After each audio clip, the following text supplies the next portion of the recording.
Muchas gracias, Ariel. Ahí estamos bien. Bienvenidos. Déjenme reconocer. Perfecto. ¿Por qué no, hay muchas sillas vacías? ¿Por qué no nos recorremos un poquito? Fomentamos el calorcito. Los que dijeron que no, aplica bien que bueno, hasta adelante. Sí. Bien, mientras tanto, vamos a abrir nuestra palabra de Dios. Muy bien, Gual, Estrellita, tú eres el único que sí hiciste caso ahí de moverte hasta adelante. Muy bien, vayan abriendo su Biblia, por favor. Este es el último capítulo de Primera de Timoteo, capítulo 6. Primera de Timoteo, capítulo 6.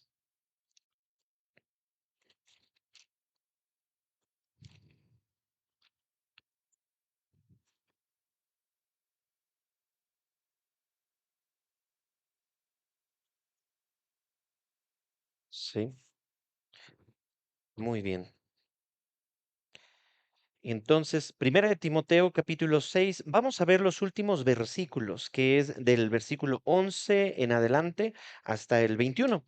Yo voy a leerlos por cuestiones de tiempo para dar la agilidad a esto y después de esto voy a estar orando. Entonces, Primera de Timoteo, capítulo 6, del 11 al 21 en la Nueva Biblia de las Américas. ¿Sí? Dice así la palabra de Dios.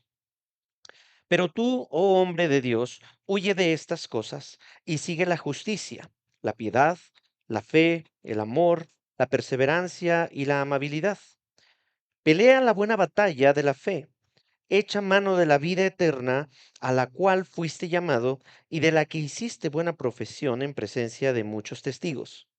Te mando delante de Dios, que da vida a todas las cosas, y de Cristo Jesús, que dio testimonio de la buena profesión delante de Poncio Pilato, que guardes el mandamiento sin mancha ni reproche hasta la manifestación de nuestro Señor Jesucristo, la cual manifestará a su debido tiempo el bienaventurado y único soberano, el Rey de Reyes y Señor de Señores, el único que tiene inmortalidad y habita en luz inaccesible, a quien ningún hombre ha visto ni puede ver. A él sea la honra y el dominio eterno. Amén. Versículo 17. A los ricos en este mundo, enséñales que no sean altaneros ni pongan su esperanza en la incertidumbre de las riquezas, sino en Dios, el cual nos da abundantemente todas las cosas para que las disfrutemos. Enséñales que hagan bien, que sean ricos en buenas obras, generosos y prontos a compartir, acumulando para sí el tesoro de un buen fundamento para el futuro, para que puedan echar mano de lo que en verdad es vida. Timoteo, guarda lo que se te ha encomendado y evita las palabrerías vacías y profanas y las objeciones de lo que falsamente se llama ciencia, la cual, profesándola algunos, se han desviado de la fe. La gracia sea con ustedes. Vamos a orar. Señor, en tus manos encomendamos este tiempo para que tú nos hables por medio de tu palabra y tu Espíritu Santo, concluyendo una carta tan importante, tan valiosa, particularmente en mi vida, pero también que es clave en el fundamento doctrinal para tu iglesia. Señor, hemos caminado, estudiado durante ya estos 6 capítulos de Primera de Timoteo y ha dejado muy claro cómo reedificar, formar, establecer sanamente la doctrina que tú tienes en mente para nosotros. Te rogamos, Señor, que podamos seguir siendo animados, esperanzados y confrontados según sea tu voluntad. Señor, hoy venimos a escuchar de ti, en nombre de Cristo. Amén. Antes de continuar, quiero que veamos un poquito nada más del análisis de lo que hemos visto hasta el día de hoy en los capítulos anteriores, con un breve contexto literario e histórico. En el contexto literario, o lo que ha sucedido en el texto, es que esta en particular, estos últimos versículos, van a tener un tono más de una exhortación final. Esta semana tuve el privilegio de poder oficiar un funeral de nuestra hermana Inés. Muchos la conocieron, otros no. Hermana de Apasco.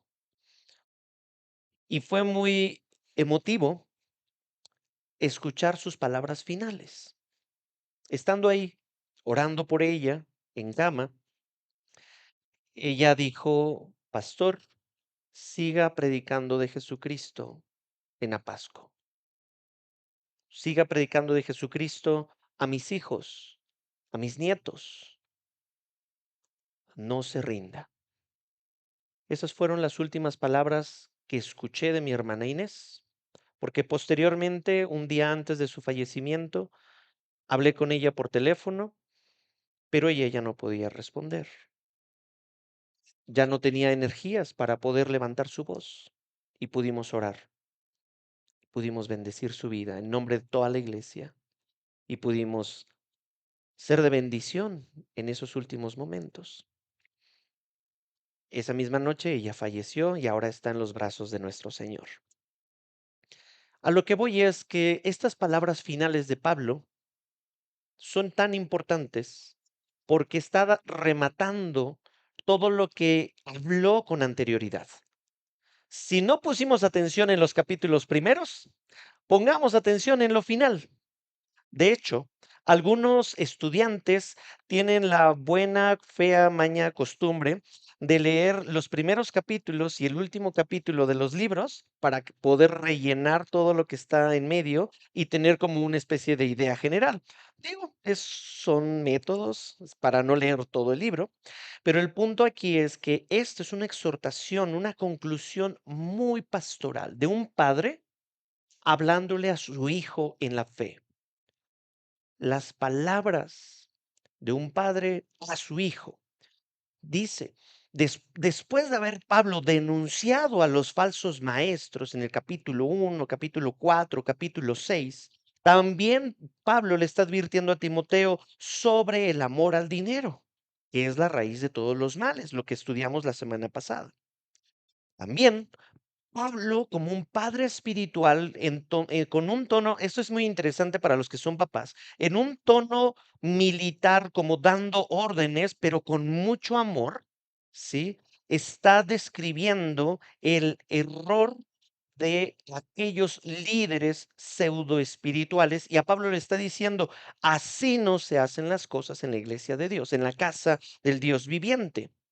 Y lo digo porque a veces como hijos interpretamos que cuando un padre nos da una instrucción, lo está haciendo con tiranía.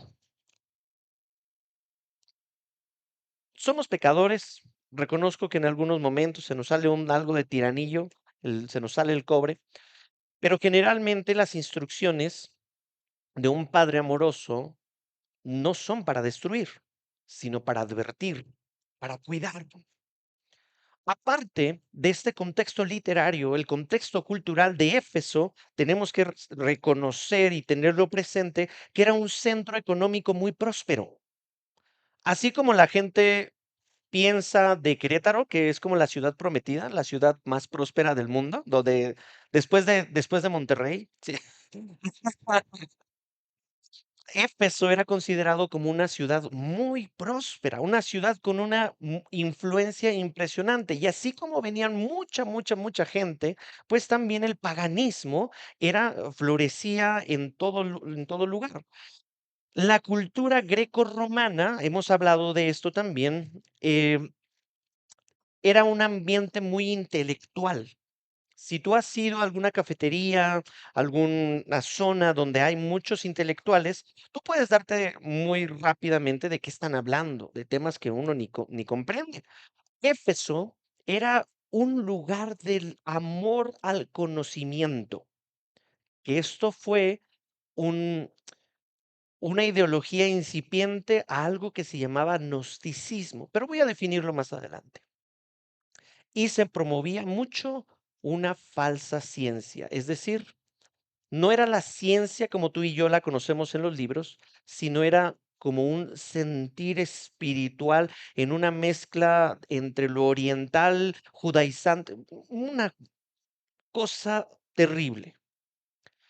Y Dios le está diciendo a Pablo, perdón, Pablo le está diciendo a Timoteo, pero tú, deja tú todos los demás. Tú, Timoteo, hombre de Dios. Es un título que no se le da a cualquier varón en la Biblia. Se le dio a Moisés, se le dio a David, se le dio a Samuel. hombre de Dios, tú huye de estas cosas y sigue la justicia, la piedad, la fe, el amor, la perseverancia y la amabilidad. Indica este pero tú, si me pueden ayudar con el texto en pantalla, pero tú indica ese contraste entre los falsos maestros y un hombre de Dios, y un hombre de Dios evidencia que está siendo influenciado por Dios. Tiene un influjo del Espíritu Santo en donde su pensamiento, su emoción y su voluntad, entiéndase corazón, están dando testimonio de Dios. Un hombre de Dios es aquel que sigue, teme y ama a Dios en su vida. Ujú. Quisiéramos muchos que Dios nos dijera, nos pusiera esa etiqueta. Eric, el hombre de Dios. Pero yo creo que Timoteo también quisiera ver que le hubiera querido que le pusieran esa etiqueta. Pero da la casualidad que Timoteo y yo somos muy parecidos. Somos más parecidos al hombre tímido y temeroso que un hombre de Dios. Yo digo, ay, Señor, ¿por qué me hiciste así? Pero no se preocupen, porque este carácter de Timoteo no determina su llamado, sino quien determina el llamado es quien lo llama.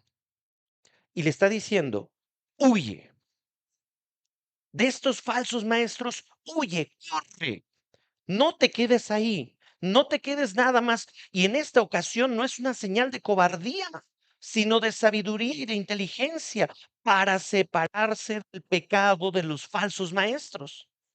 Cuando José huyó de la esposa de Potifar, no fue considerado una cobardía.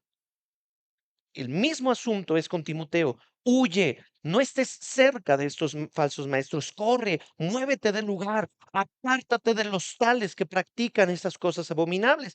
Y ahora, aquí ya Pablo ya especificó de qué cosas. En el versículo 11 no lo describe, pero para poder facilitar la memoria, en el capítulo 6, versículo 3, huye o apártate de la doctrina diferente a las sanas palabras de nuestro Señor Jesucristo. Apártate de los tales que practican una ambición disfrazada de piedad, según 1 de Timoteo 6:9. Y apártate de aquellos que tienen amor al dinero, 1 de Timoteo capítulo 6, versículo 10. La doctrina diferente, ambición disfrazada de piedad y de amor al dinero. Dice, corre, no te juntas, así como chusma, chusma, órale. Pero no hay que confundir una nota de balance, porque como cristianos a veces agarramos esto muy a la ligera y empezamos a tirar piedras a todos. Un falso maestro, falso maestro, falso maestro. Ahí en las redes sociales, falso maestro. Es más, en su Instagram personal, falso maestro. La nota de balance, mis queridos, es hay que asegurarnos que al momento de separarnos o de correr o de huir de estas personas, sea motivado por causas bíblicas, no simplemente por una causa de un prejuicio personal. Es que ese hombre me recuerda a fulanito de tal, falso maestro. Es que ese hombre me tardó 24 horas en contestar un WhatsApp, falso maestro. Es que ese hombre, y ya, inventamos un montón de prejuicios. Un montón de prejuicios. Si nos vamos a separar de alguien o a dejar de alimentarnos de sus palabras que no son acorde a la escritura, asegúrate de que sean por causas bíblicas y genuinas, manteniendo la paz. Que tu transición relacional sea pacífica y Cristo exaltante y no en rebeldía. Entonces, si dice, huye, corre de tales, también dice, persigue, huye de esas cosas y sigue la justicia. Porque no tan solo es separarse y quedarse en el limbo, sino ahora, ¿qué voy a perseguir? ¿Qué voy a ser persistente cuando en buscar? Bueno, a partir de ahí se mencionan 6 virtudes de que el hombre de Dios tiene que seguir. Presta atención en el texto en pantalla o en su Biblia. La justicia, la piedad, la fe, el amor, la perseverancia y la amabilidad. Las 3 primeras son en un tono o en una relación vertical y las últimas 3 son en un tono horizontal. La justicia es esta adherencia a los acuerdos normados por Dios. La justicia es hacer lo que a Dios le agrada. Nada más. Buscar primeramente el reino de Dios y ahí está. La segunda virtud es la piedad, la práctica devota para buscar a Dios. La tercera es la fe, la fidelidad a Dios. Entonces, como hombre de Dios en construcción, la justicia, la piedad y la fe en un sentido vertical. Pero no tan solo hacia allá, como algunos gnósticos pensaban que eliminemos el cuerpo y solo el espíritu quede conectado con la deidad, sino que tiene que tener un impacto horizontal. Por eso esas últimas tres virtudes, el amor, que es este afecto que se sacrifica por el bien de los demás. El amor, la palabra que se utiliza ahí es agape, el misma palabra que se utiliza en 1 Corintios capítulo 13 para describir el amor agape de parte de Dios, un fruto del Espíritu Santo, es decir, amando al prójimo. La perseverancia, esta palabra famosísima que tuvimos en una ocasión, upomone, ¿sí? ¿Se acuerdan? Que es resistir a las dificultades como un soldado, como un guerrero. Ahora, pastor, pero yo no soy un guerrero, no tengo un escudo, no soy rumano. Bueno, la capacidad de resistir frente al estrés del trabajo y de la vida, especialmente la fortaleza interior para avanzar en momentos difíciles. No tan solo es quedarnos aquí, sino es cómo puedo avanzar protegiendo, resistiendo, como si fuera un escudo. Y el tercer virtud horizontal es la amabilidad. Ujú. Es decir, qué interesante porque hombre de Dios sería macho alfa, pelo en pecho, lomo plateado, manos de lija, hombros de leñador. Nos encantaría que dijera eso, pero al final dice la amabilidad. Para mí es como, ah, ¿cómo dice eso a un hombre de Dios? Y la amabilidad no podemos encontrarle otro significado. Esposa, si tú quieres orar por tu esposo para que sea un hombre de Dios, puedes orar todas estas virtudes y la amabilidad es simplemente actuar de una manera gentil, suave, ecuánime al prójimo. Ecuánime significa que tus emociones están reguladas. Suave no significa que no significa que va a ser permisivo. Es lo opuesto a ser áspero. Y los hombres normalmente nos caracterizamos más por ser ásperos en cómo pedimos las cosas. Me gustó mucho uno de ustedes, un hermano de aquí de la iglesia, me dijo: "Oye, pastor, fíjate que ahorita con la inteligencia artificial y con todas estos, dispositivos inteligentes, le he tenido que educar a mis hijos a que le pidan por favor a Siri y a Alexa y todo eso, porque nada más le dicen: "Oye, Alexa, tas, Alexa, tas", y me dice: "Padre, pero dile por favor y gracias". Puede sonar ridículo, tal vez, pero me dijo, es que se pueden acostumbrar a que así le hablen a la gente normal, simplemente dando órdenes, inmediato. A mí me encanta Alexa y Siri porque obedecen rápido a la primera con una buena actitud. ¿Se imaginan? Por eso Pablo le está dando órdenes a Timoteo y en el versículo 12, ahí en el mismo texto, por favor, dale, le está diciendo como si fuera un capitán del ejército, pelea la buena batalla de la fe, pelea la buena batalla de la fe. ¿Y qué se refiere con pelear? ¿Ser unos rencillosos? No, eso ya lo condenó en versículos anteriores. El punto aquí de pelear por la batalla es agonizomai, la palabra en el griego, que significa agonizar porque estás peleando por algo. Quiere decir participar en una lucha, seguir peleando. Una persona que se está esforzando y dio lo mejor de sí durante la batalla. Dio lo mejor de sí durante la batalla. Y es muy interesante porque ahora sí, esto sí me está gustando. Pelea, ahí estoy. Pelea la buena batalla. Y no tan solo lo está diciendo un padre que se quedó sentado en su sofá viendo la televisión diciendo, sí, pelea, esfuérzate aquí mientras yo veo el fútbol, la NFL y todo lo demás, sino Pablo le dio un claro ejemplo. Voy a hacer un pequeño spoiler porque esto está hasta la segunda carta de Timoteo.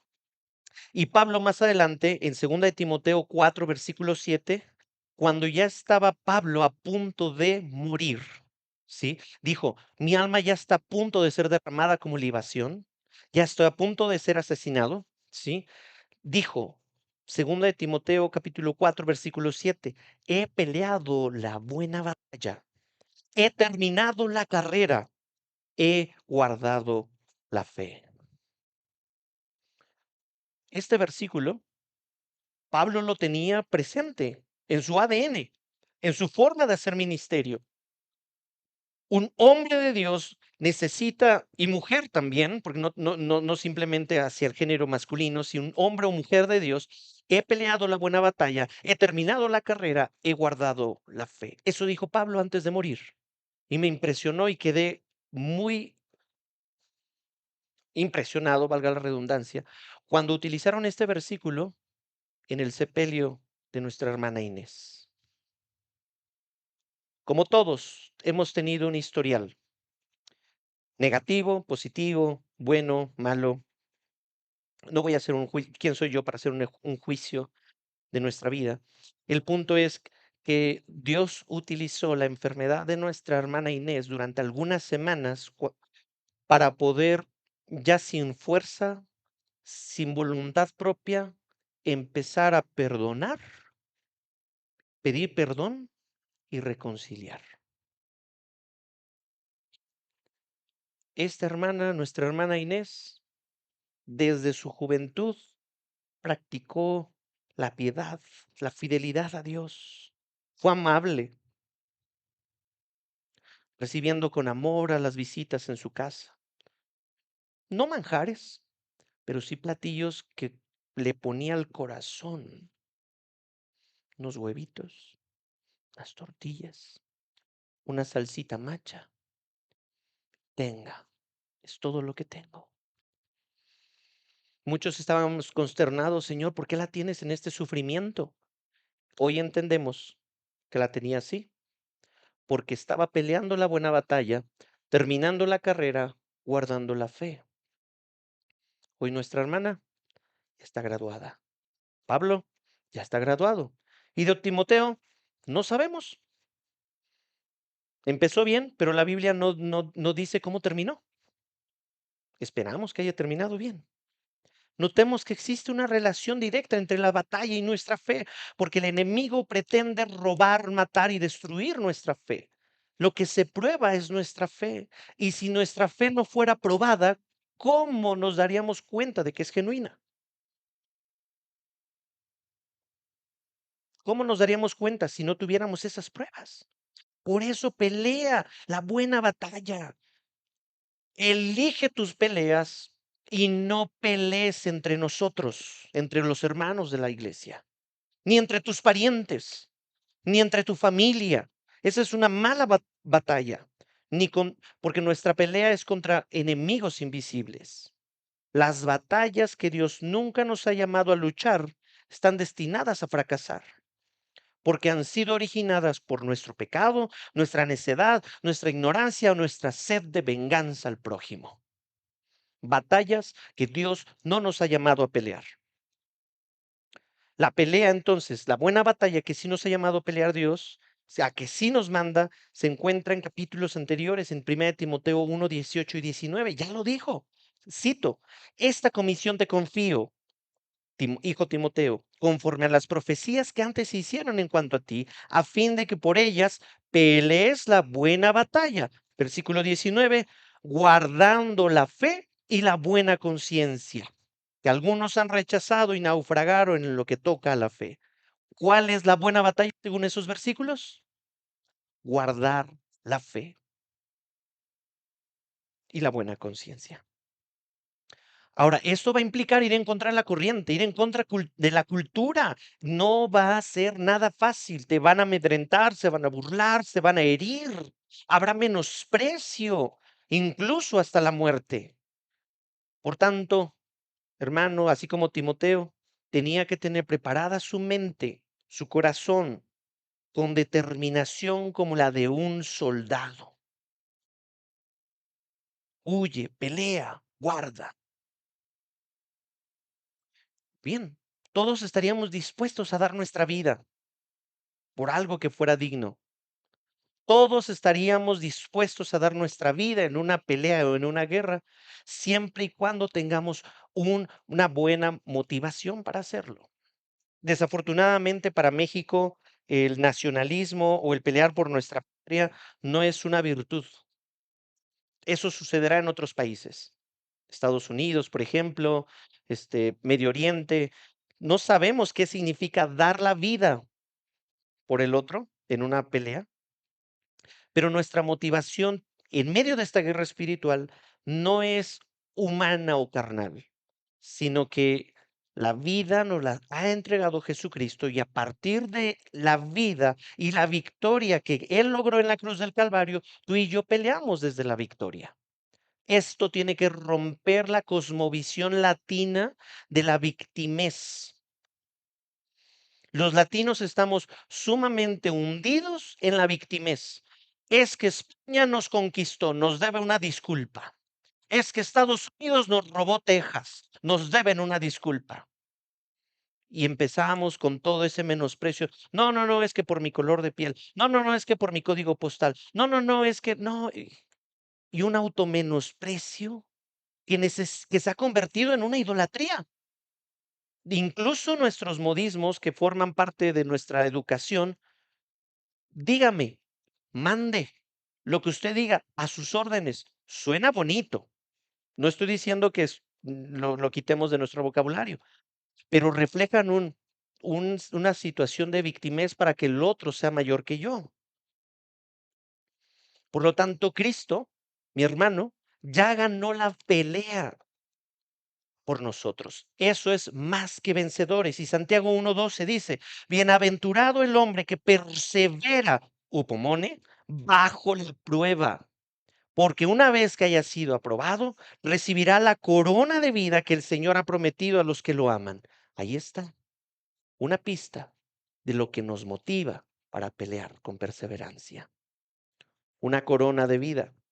Ahora, podríamos interpretar eso de forma literal, porque la carta, siendo una carta, no está metiendo tanta profecía como otros libros, pero incluso si fuera una corona de vida, dice que llegará el momento en el que echaremos nuestras coronas delante de Dios. Lo que quiero resaltar aquí no es el hecho de tirar nuestras coronas, sino que se nos otorgará vida que el Señor ha prometido a los que lo aman. Echar mano de la vida eterna requiere olvidar del pasado para extenderme hacia el futuro delante de Dios y lo que Él ha dispuesto para el futuro es morar en su presencia por largos días, según Salmo 23. La corona de vida está relacionada con morar por largura de días en la presencia de Dios, en su lugar, en el lugar que más anhelamos estar. Y me encantó. Y lo pongo nuevamente como ilustración. Nuestra hermana Inés, que falleció en días pasados, hoy está en el lugar que más anhelamos estar, en la presencia de Dios, aguardando el día de la resurrección de todos sus santos. Apocalipsis 21, 3 y 4 dice, entonces oí una voz que decía desde el trono, el tabernáculo de Dios estará entre los hombres y él habitará entre ellos y ellos serán su pueblo y Dios mismo estará entre ellos. Esto hasta aquí es más que suficiente, Dios estando entre nosotros. Pero el versículo 4 puede ser algo tan alentador porque dice, Él enjugará toda lágrima de sus ojos, ya no habrá muerte, ya no habrá más duelo, ni clamor, ni dolor, porque las primeras cosas han pasado. ¿Qué es lo que nos alienta a vivir echar mano de la vida eterna? Es que allá va a estar Dios, llenándolo todo, enjugando todo, haciendo nuevo todo. Versículo 6 de Primera de Timoteo añade, muchos fueron testigos presenciales de tu buena profesión. Es decir, muchos vieron y escucharon la declaración pública de la creencia de Timoteo en el Señor Jesucristo. Cuando en este texto dice profesión, está dando a entender lo que está comunicando públicamente. Entonces, diste un buen testimonio, Timoteo. Pelea la buena y de la que hiciste una buena profesión en presencia de muchos testigos. Dio testimonio. Luego, hasta aquí estaría muy interesante, pero Pablo levanta la vara aún más, porque ahora va a dar el ejemplo de Cristo. Si tú y yo, perdón, quitáramos a Cristo de este esfuerzo, sería moralismo. Por eso en el versículo 13 dice, te mando delante de Dios, nuevamente este tono militar, te ordeno delante de Dios, es el mayor testigo, que da vida a todas las cosas y de Cristo Jesús, que dio testimonio de la buena profesión delante de Poncio Pilato. ¿Qué relación hay? Delante de Dios, pues primeramente, la escritura deja muy en claro que Dios nos hizo y no nosotros mismos, y le debemos toda nuestra vida, porque Él cuida nuestra vida, Él rige nuestra vida, Él es soberano. Y traigo a colación lo que Job tanto buscó en su amedrentamiento, en su dolor y en sus heridas físicas, emocionales y espirituales. Durante 38 capítulos estuvo debatiendo si sí lo merecía, si no lo merecía, y sus amigos trajeron muchos argumentos también que fueron más confusos, pero al último, cuando Dios perdón, iba a decir se le releva, iba a decir, se revela a Job, Dios nunca le dio la respuesta a su problemática, sino que se reveló en su soberanía. Hermano cristiano, tal vez nunca obtengas una respuesta de por qué te sucedieron las cosas. Podríamos ponerlo un poco más cristiano. Tal vez nunca atiendas una respuesta de para qué sucedieron las cosas. Pero si tú pudiste ver la soberanía de Dios en medio de tu dolor, es más que suficiente.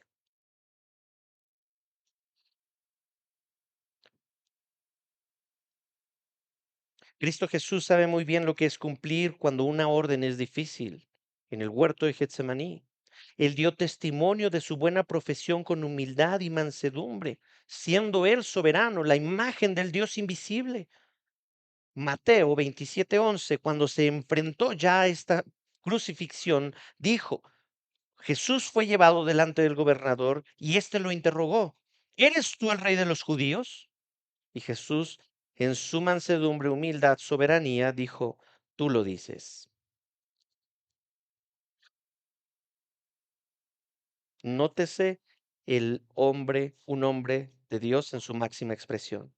Luego en Juan 19:11, añade Juan, Jesús respondió cuando estaba siendo entrevistado, ninguna autoridad tendrías sobre mí si no te hubiera dado de arriba.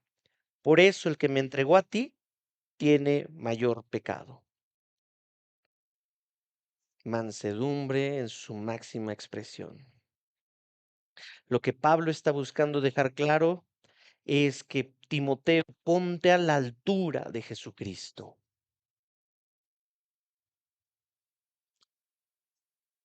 Cuando llega la presión, el estrés, las pruebas, la guerra, nunca se me hubiera pensado apelar a la soberanía de Dios. Al contrario, uno apela a nuestra debilidad y de fragilidad. Es que ya no puedo más. Es que porque esto me pasa a mí. Es que no debería de pasar todo esto. Y Pablo le dice, guarda este mandamiento, guarda, persevera. Y cuando dice guardar el mandamiento significa mantenerse en una posición, nuevamente esta ilustración de los militares. Guarda esa posición hasta que Cristo venga y se muestre divinamente. Utiliza la palabra ahí, la manifestación de nuestro Señor Jesucristo. Manifestación es la palabra en griego epifanía. Y los griegos tenían muy bien ubicada ese concepto porque normalmente en sus rezos ellos decían, eh, perdón, se me confundieron los dioses romanos con los griegos. Zeus, ven y sálvanos en esta batalla. ven y pelea por nosotros, Ares, Cronos, y todas las deidades. Y entonces, en su religión, ellos esperaban una manifestación, una epifanía de su deidad. Pero tú y yo sabemos que eso simplemente son ídolos falsos que no tienen ningún poder. Por eso los griegos ubicaban muy bien esto. Los cristianos griegos ubicaban la palabra epifanía y les caía para romperles la cultura y decirles, el que se va a manifestar es Jesucristo, ningún dios falso griego ni romano.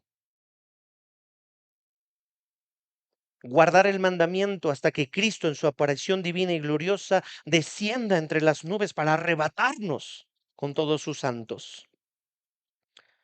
Primera de Juan 2:28 dice, y ahora, hijos, permanezcan en Él, en Dios, para que cuando se manifieste nuevamente esta epifanía, esta manifestación de Cristo, tengamos confianza y no nos apartemos de Él avergonzados en su venida. Porque si no estamos rindiendo nuestra vida y le estamos debiendo a Dios, lo que haremos será ocultar nuestro rostro en un sentido opuesto a la presencia de Dios. Diría el viejo refrán, el que nada debe, nada teme. Pero si yo le temo a Dios, puedo estar en plena confianza en su presencia. Vamos a seguir viendo, por favor, dale, porque a partir de ahí vienen algunos atributos de Jesucristo, el cual se manifestará de su debido tiempo. Nadie sabe cuándo va a venir. Pueden algunos pastores argumentar y lanzar fechas, y no quiero decir nombres como Gusin, pero bienaventurado y único soberano va a manifestarse y bienaventurado significa Jesús es altamente favorecido, tiene poder y autoridad en el cielo y la tierra para gobernar como se le plazca. Dios sabe cuándo, el hombre no sabe, no sabemos. Él tiene poder y autoridad en el cielo y en la tierra para gobernar. Tú y yo no. Se le agrega el rey de reyes y señor de señores. A veces nos da más miedo el gobierno, el SAT o el narcotráfico. Las personas más influyentes en nuestro mundo, ricos, con poder humano de la tierra, son nada comparados con nuestro Dios todopoderoso. No sé si te ha pasado en las últimas semanas que te hablan del banco, señor, le vengo ofreciendo seguros de vida. Yo ya estoy cansado y le dije, oiga, yo creo en Dios. Sí, pero para eventualidades. No, es que usted no entiende. Yo estoy confiando en Dios. Sí, pero cuando el que no entiende es usted. Ya ni les contesto,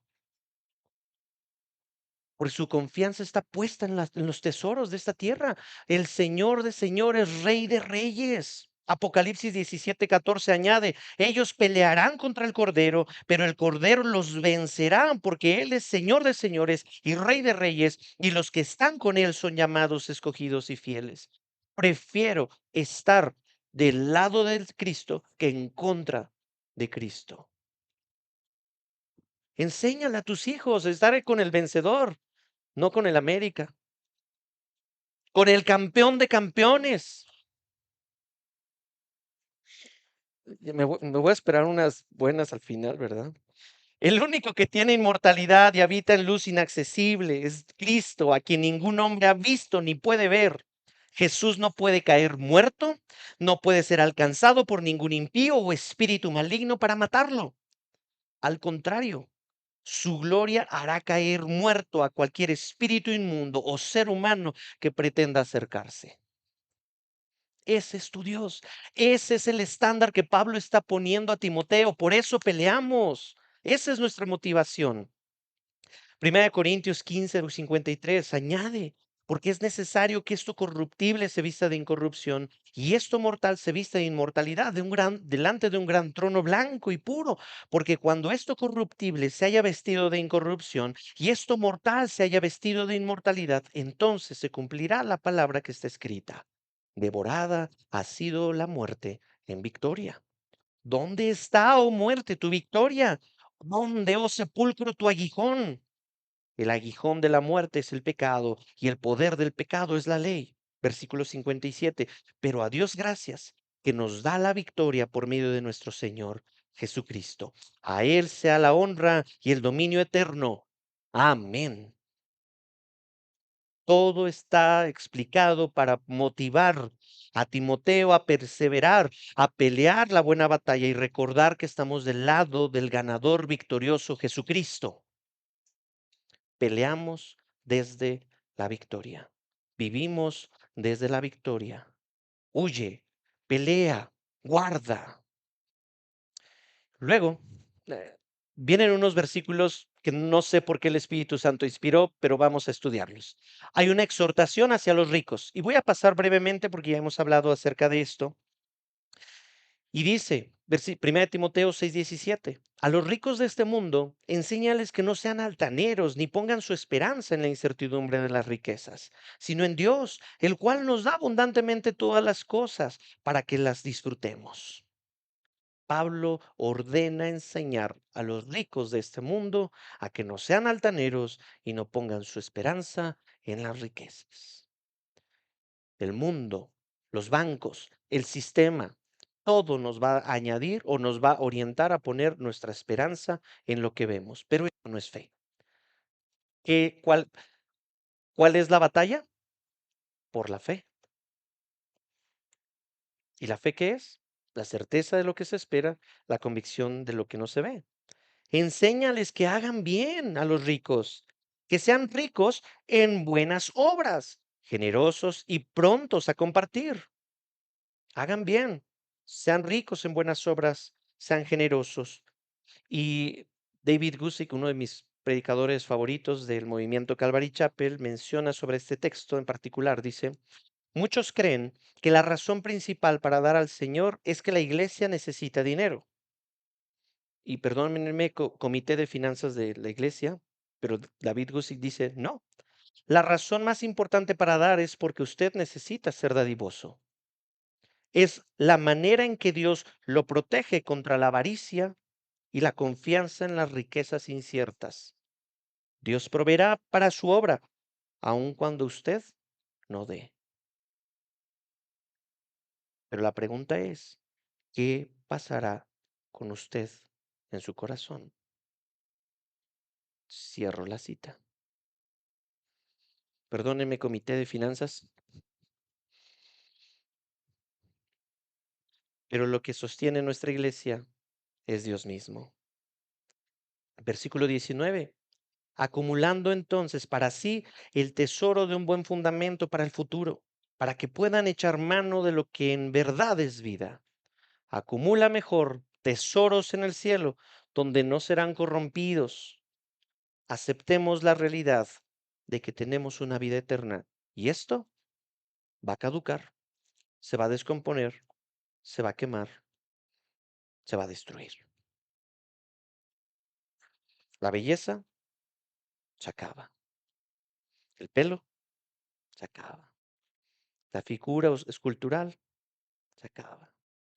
Los bienes materiales, los graneros, las tarjetas, todo se va a acabar. Ahora, ¿estoy promoviendo la irresponsabilidad? No, al contrario, eso ya lo vimos la semana pasada, ¿no? Dios nos hace un llamado a ser buenos administradores de esos recursos para usarlos para su reino y amar a las personas. Y por último, el encargo final de Pablo dice, el versículo 20, Timoteo, guarda lo que se te ha encomendado, todo lo anterior. Nuevamente, esta encomienda, y evita las palabrerías vacías y profanas y las objeciones de que falsamente se llama ciencia. Guarda, vigila lo que se te ha encargado. La verdad de Cristo se le encargó a Timoteo. Su responsabilidad es transmitirla a la nueva generación y a su vez que ellos lo hagan constantemente.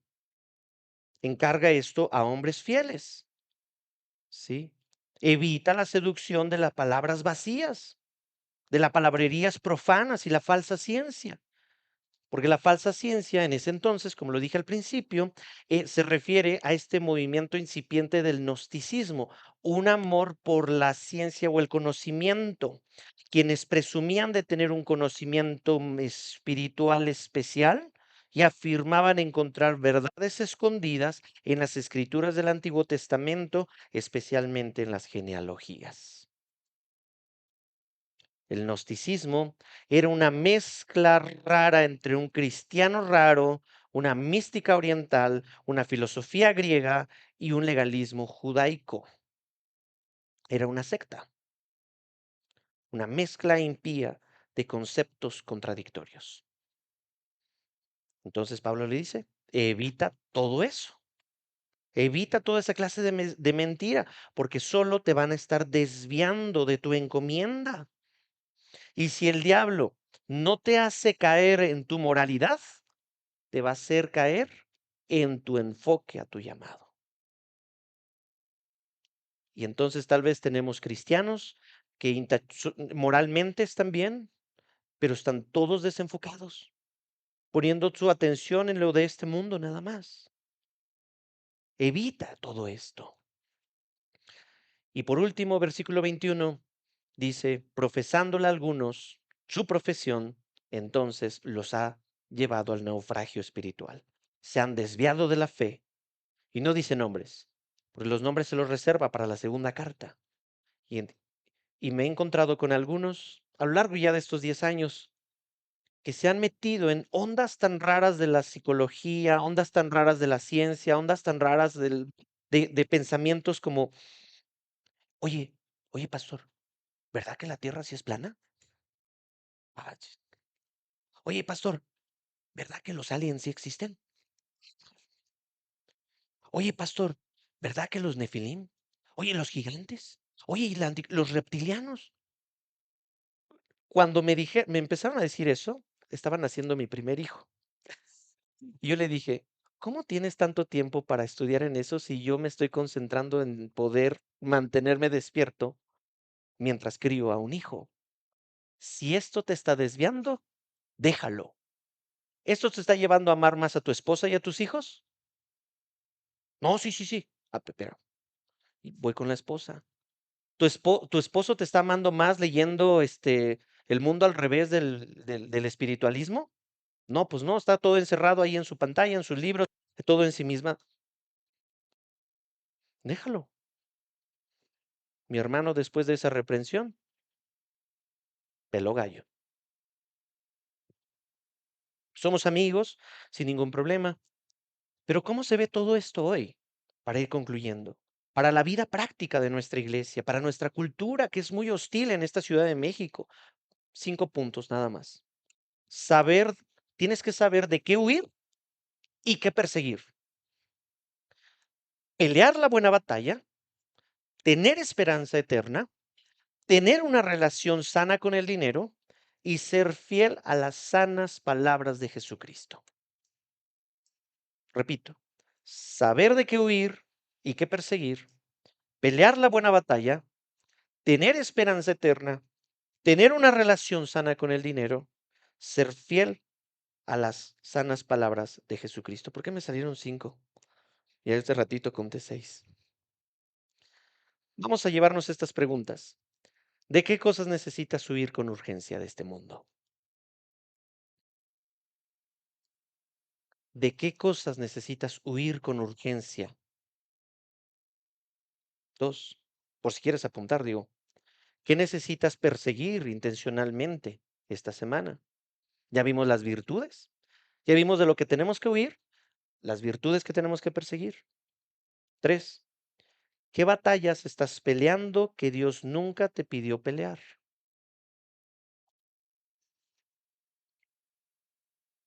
¿Qué batallas estás peleando que Dios nunca te pidió pelear?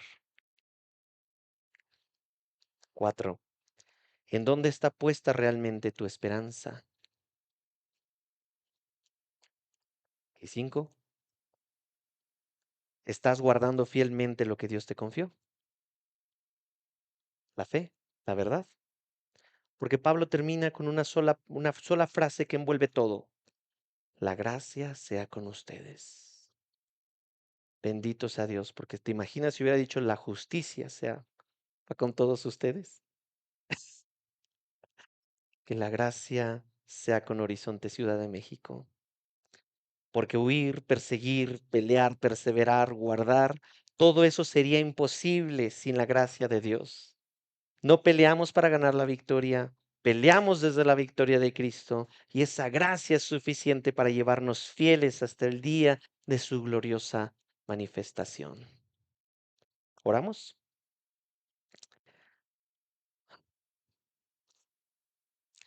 Gracias, Dios, por extendernos gracia.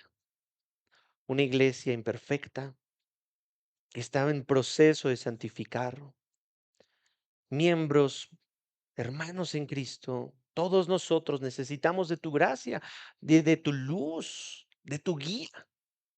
Ayúdanos a seguir construyendo vidas, familias, nuestra iglesia, Señor, conforme a tu voluntad, huyendo, peleando y guardando como un hombre de Dios. Señor, te ruego por cada uno de nosotros que estamos por terminar y concluir un año, a meditar en tu palabra, a poder cerrar el año con gratitud, cerrar el año, Señor, sabiendo de que hasta aquí tú has estado con nosotros. Y fuera de ti, Señor, nada hubiéramos hecho. Bendice a aquel hermano que está desalentado, que se siente derrotado. Fortalece a aquella hermana que se siente avergonzada, que se siente derrumbada. Y dale fuerza para pelear la buena batalla. Ayúdanos, Señor, como Horizonte Ciudad de México, a seguir tu voluntad para tu gloria y tu honra. En el nombre de Cristo Jesús. Y todos decimos, amén y amén.